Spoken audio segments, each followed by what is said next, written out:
sections. What was in the past, what we call the present moment, and what many folks refer to as the future, going into the future. Kind of three pieces. The first thing I wanted just to address is that the idea, the mental concept of time, is really kind of an illusion. As human animals, we have created the clock, we have created calendars, various types of calendars, of course. You have the Chinese lunar calendar, you have the old time Jewish calendar, you have the what people would call the modern calendar based on Anadonum, which is the birthday of the Christ, and so on and so on and so on. So we tend to separate time into three different sections, as I just shared, right? We have the past, we have the present, we have the future, we have yesterday, we have last week, next month, next year, the last decade, the next century coming upon us. All of this is a psychological, mental structure of what we refer to as time. Now, if you spoke to a horse, or if a horse could talk, or a duck could speak, and you ask the animal, what time is it? They would probably move their bill and head and just say, what do you mean? What time is it? It's now. It's now. I mean, what are you talking about, right? But they don't process things the way we do. Not the same way, that's for sure. So when we refer to time, especially the past has one major spiritual, psychological aspect. And that means that it includes memory and the reactions to the memory of the past. I meet a lot of people in my work. I mean, a lot. I probably see sometimes upwards of 500 to 1,000 people in a given month. Of course, I don't speak to every single one of them. I meet them in audiences and venues and so on. But most people that I meet, are looking for explanations, contact, communications, references to a time gone by. And one of the reasons why they look for a time gone by is because it's something they have directly experienced. They have taken the wound to the heart, or they have taken the joy into the heart, whatever that may be. Look, folks, for the average person, myself included, of course, most of us go through our days uneventful. We go to work, we stop at lunch, we have a traffic light, I forgot my money, I can't start my car, we have bills to pay. The normal routine of one day flowing into the next, one experience flowing into the next. We all have them all the time since the day we first took our first breath of air. We began to accumulate memory. But in addition to accumulating the memory, we also developed an approach, an attitude, a conditioned way of thinking about the memories of the past. Most memories, as I just shared with you guys, are not based in anything significant. They're not based in anything that is powerful. They are just the average rotation. You may mention to somebody, oh, I remember playing Little League. Oh, I remember playing softball. Oh, I remember graduating from high school. Or I remember when I met my first boyfriend or girlfriend. Yeah, there are certain little spikes in memory that cause us to reflect. And of course, these memories are often captured in DVDs. They're captured today on all kinds of digital software. They're captured in photographs held in your phone or in a photo album on the shelf or pictures in your hall. And when you look at the pictures or you look through a photograph or you hear a song, it jumpstarts, it activates memory.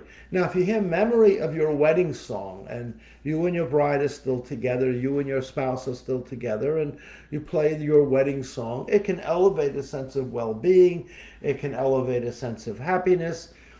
However, not many people I know walk around day after day thinking about their wedding song or the day they got married. It may resurrect on an anniversary date. It may come out when you go to a wedding for somebody else and you hold each other's hand when you're dancing, and you might say, hey, you remember our wedding? It was this, it was that, right? This is normal stuff. Or if you go to, or you follow a sporting team, for example, let's say coming here from the New York area, I'm a big hockey fan, right? I love hockey, and I'm an Islander fan. Sorry to my Ranger fans, but I'm an Islander fan, right? And I remember vividly, when the Islanders were struggling. They called them the hapless Islanders when they first came into the Nassau County Coliseum. And years later, they wound up winning 4 Stanley Cups, which is the championship cup, if you guys don't know what that is, for 4 straight years. So I have the unpleasant memories of when they started, and I have the really exciting memories of when they won 4 cups in a row. But when I step back a little bit from that, I just remove myself for a moment. Those are all memory.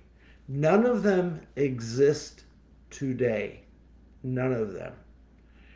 Now, this brings us to the main thrust of tonight's talk. I just wanted to make sure we were defining a past, we'll get into the present in a moment, and the future. But for this conversation, this specific chat is about why people struggle with the past.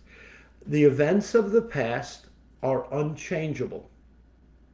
Nobody wants to hear that comment, but it's true. What has been written has been written.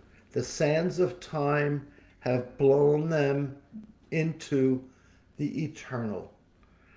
Any event, any aspect, great or heart-crushing, have dissolved into the past, except for one primary function, which is the function of memory.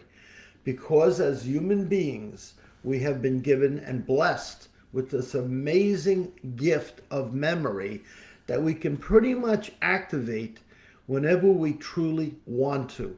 Now, again, I'm not talking about incidental events that we can't remember. I'm talking about the wedding, for example, the birth of your first child, the birth of your second child, the day your daughter gets married.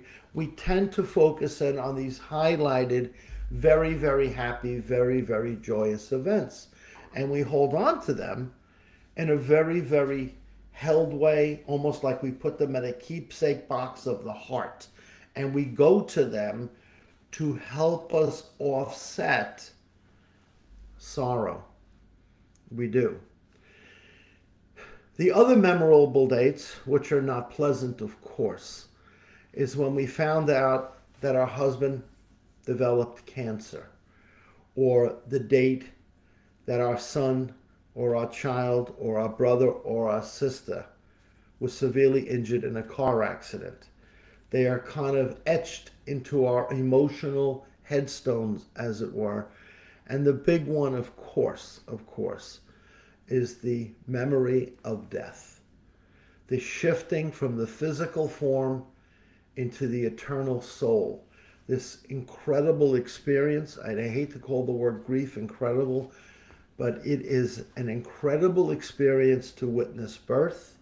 It is an incredible experience to witness life beginning to blossom through a human form. And it is also an incredible yet deeply heartbreaking, deeply crushing experience to watch the biological form move along and come to its end of time. There are people I know, including myself, that have walked into a room and found a deceased person. I will never forget seeing my dad like that. I will never forget. I had the privilege and the opportunity with being with my mom before she died. My brother's child, I was near my brother when he died. We weren't permitted to get into a hospital environment. And my brother's son passed away out of state. No one was around at that time with him. So we all have different variations on the grief. If we were to sit and talk like this, and you ask me, do I remember them? Absolutely. Can I give you a date? Can I give you the event? Can I tell you who was there? 100%. It is burned into my very soul. Do I miss them? physically, without a doubt. I wish I could hug my dad one more time. I wish I could squeeze my mother's hand, give my mother a head kiss on the forehead one more time. No question about it. I would never like to even hint that I don't have human responses to grief. I certainly do. But there's a difference. I understand inside, not just in my head, but I do understand deep down in my belly, in my soul, and many of you do. I'm not talking about some magic powers here. Many of you understand deeply what it's like to relive, think about, draw on the memory of those we love, right? But for some of us, those memories are so painful, so destructive, so life-altering. They drive us into a sorrow, a place that seems to be like an endless pit. The abyss seems to be living underneath our bed. And no matter what we seem to do, no matter how we seem to do it, we can't seem to shake the memory of what happened and the grief that comes with it. And with all respect to everybody tonight, it is most prevalent with people I have met. It was also very prevalent with my own mom, and I am referring to the death of a child or children. My mom lost two biologically living children, one as a very, very, very young child, and my brother coming and passing at the age of around 59, where my mother was still very much alert and aware and active in her life, and her middle son passed away. And of course, it was heartbreaking. It was devastating, not only when my baby sister died some 70 years ago, a very long time ago, and my brother died only 9 years ago. But for my mom, when she was living, I could see it in her eye all the time. There was always this tear at the end of her eye. Despite the smile and her wonderful, beautiful Irish personality, I could always feel around her this emptiness that was there. But what was interesting about my mother was my mother never dwelled on it. She would always say, Bobby, she called me Bobby. She always would say, Bobby, I can't control it. I can't stop what happened. They had to leave. They had to go home. She goes, I can't stop it. And at first I thought that she was kind of just suppressing it or pushing it away. But over the years, I began to realize she was actually teaching me something that I was already working with, actually, with people, but I witnessed it up close with my mother's soul. And she said, Bobby, I can't change it. I also can't change my broken heart. I have to live with it. And I never forgot that. There's a great spiritual teacher. Some of you may have heard of him. Most have not. His name is Jiddu Krishnamurti, an Indian fellow. I never had the pleasure of meeting him, but I've listened to countless of his videos, his works. I've read many of his writings. And he makes a very simple but very direct quote about things from the past, or things that are occurring now, actually. And he says, whatever you resist will persist. Meaning, when you try to re-alter the truth of what happened, when you try to point fingers, when you try to create blame, when you don't forgive yourself, when you're hard on your own soul, when things should have been different, shoulda, coulda, wouldas, all of these expressions are a form of psychological, and more importantly, they're a form of spiritual resistance to the truth of what has happened.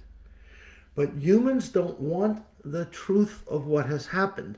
What they want is a variation of the truth. They want to alter it, manufacture it, suppress it, repress it, rationalize it, avoid it, deny it.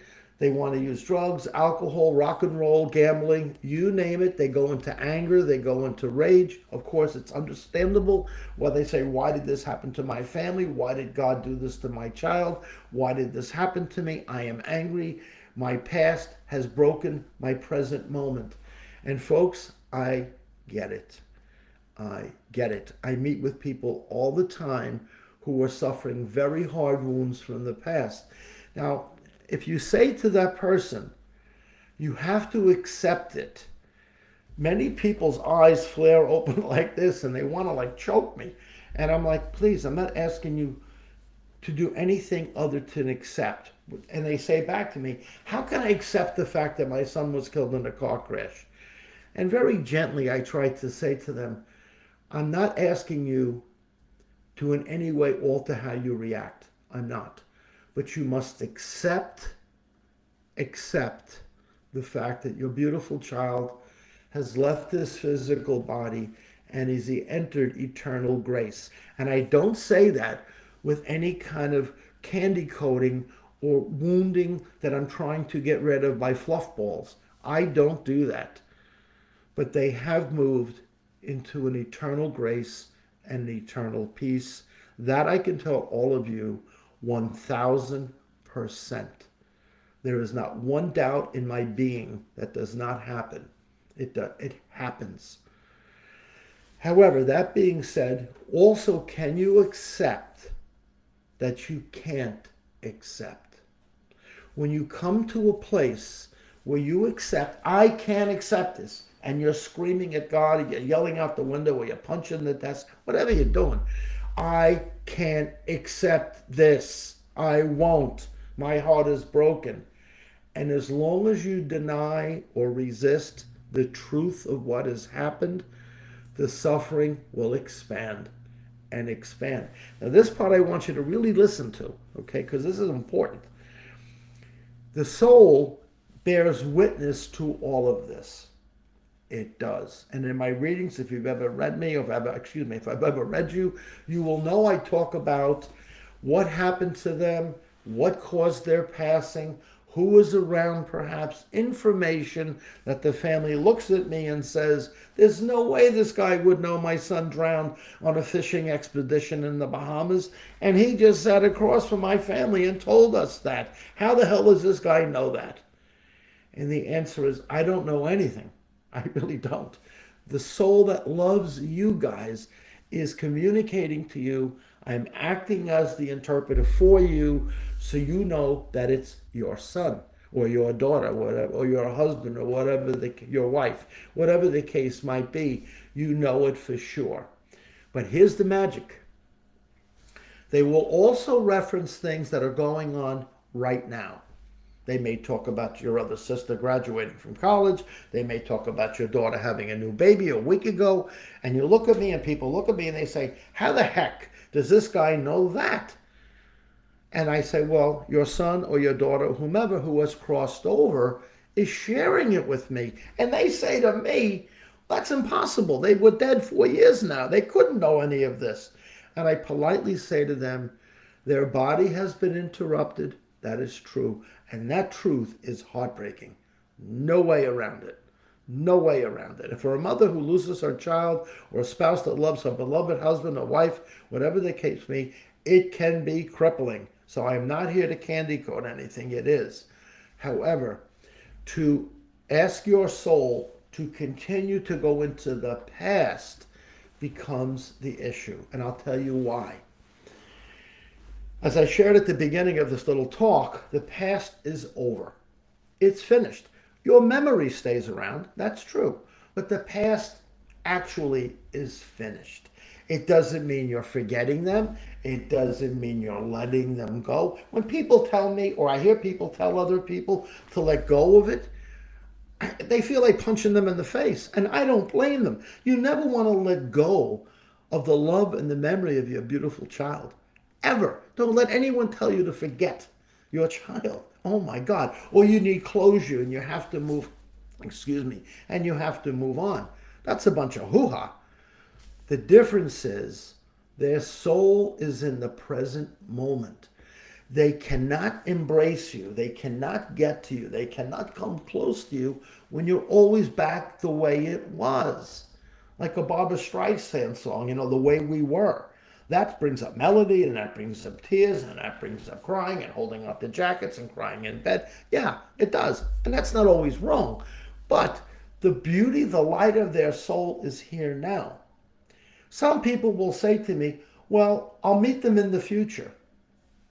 Folks, if this is a weekday night and a month from now I say we'll meet again, right? I'll say that to you. When we get to that month out, next month from now or 2 months from now, whatever the case might be, it'll be in the present moment when we sit and do this again. We are always in the present moment. We are always in the present moment. And this is where they are. Therefore, when you're weeping over their death, crying over their death, angry over that they left you, whatever it is, it tells their soul that their soul, who has to leave this world, so to speak, and has moved along, who has died, they're wounding you so much, that what they've done to you is so painful that it makes them almost shake. Like this, they vibrate like, I'm sorry that I had leukemia, but I couldn't stay.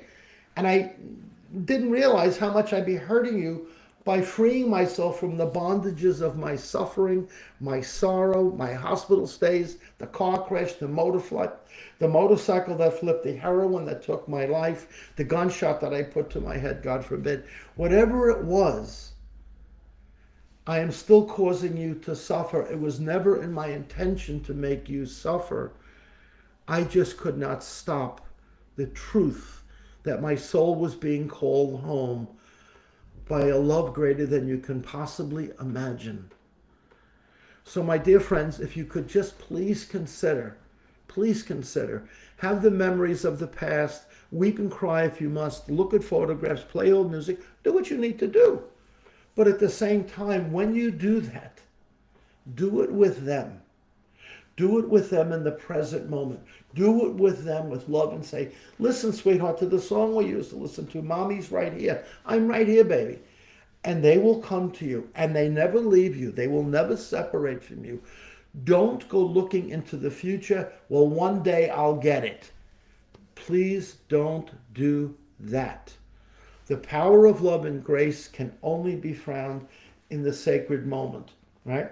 In the Christian culture, the man on the cross said, this is called the daily bread, the life of the soul in the present moment, in the present moment. In Buddhism, I'm partially a Buddhist practitioner. Siddhartha Gautama, the man you know as the Buddha, said, the light of the soul is within you, and it is only present now. They are all pointing to the now. The now, the present moment, is not found in the memory of the past. So when you bring the memory of the past competing with the present moment, there's a collision. And when that collision kind of takes place, memory wins.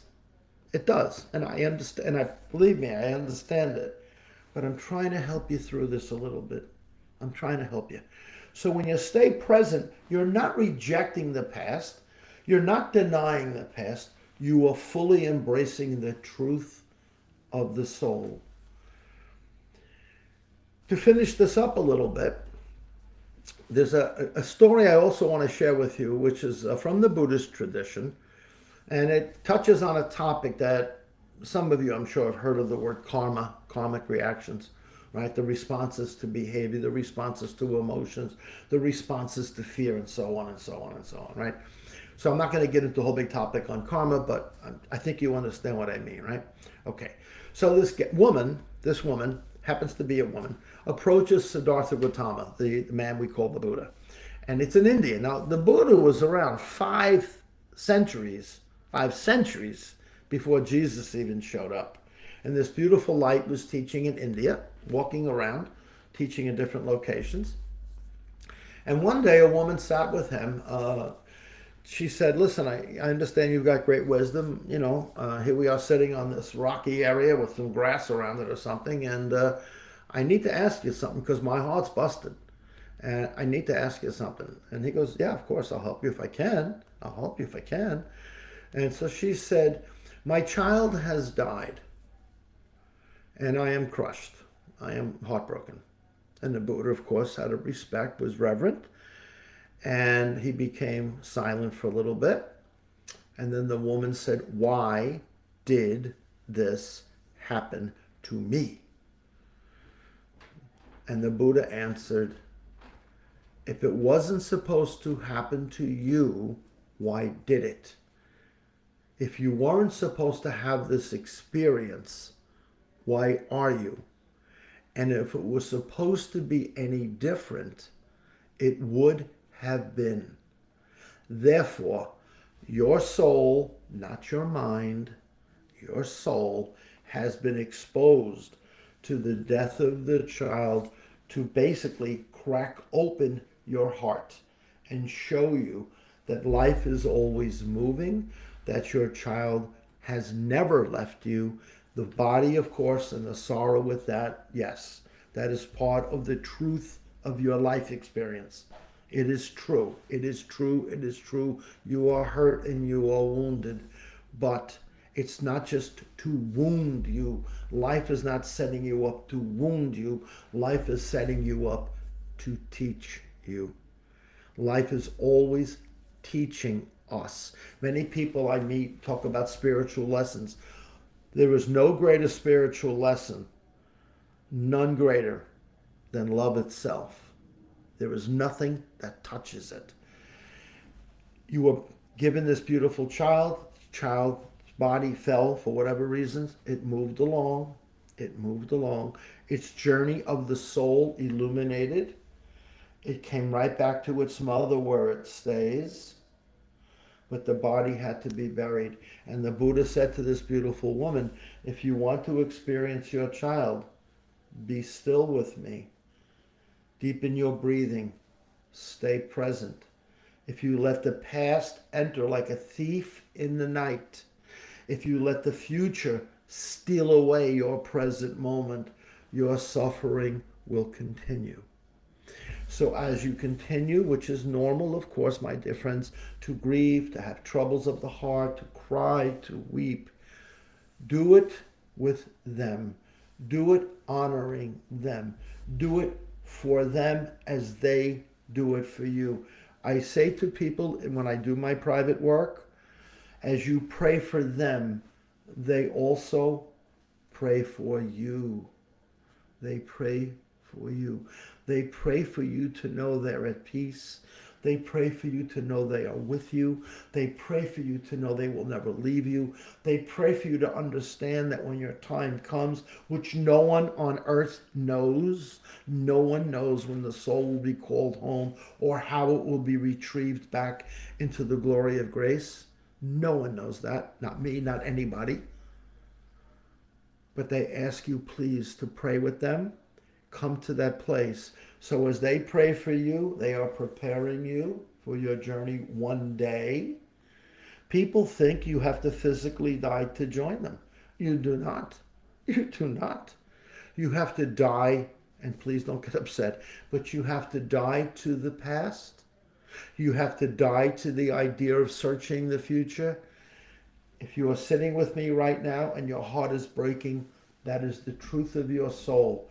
Let's accept that truth. If you're not really thinking about it, that is the truth of your soul in this very moment. Please do never confuse what your thoughts are telling you and what the radiance of your heart is receiving. Final comments. There's a really cool quote. It says, the distance between your head and your heart is only 18 inches. 18 inches. That's it. And most people will never take that journey in one lifetime. They get frozen in their head of what they wanted the past to be like, what it should have been like, what they demanded it to be like. They want to reject any pain and only absorb and gobble up all of the joy. I think we all understand that's not the way it works, right? So before we say goodnight, I just want to let you guys know that we're having this beautiful interaction because I too understand the wounds of grief. I too understand the frustrations of the past. I too. And whatever shift took place in me to allow me to help people a little bit, which I hope I'm doing tonight, is because I learned to accept against all my wishes. I didn't want to accept any of this. But my father, my boss said, you must accept. Father, it is thy will. Father, it is thy will. Let this be done. And if you really Trust the soul of your loved ones. If you really believe in them, trust them, sense them, accept their journey. Do it with tears if you must, but accept it, for they are accepting your journey too. And one day, maybe tomorrow, maybe in 10 years, you will let go of your form and you will be reunited with them forever. Until then, honor them by living well.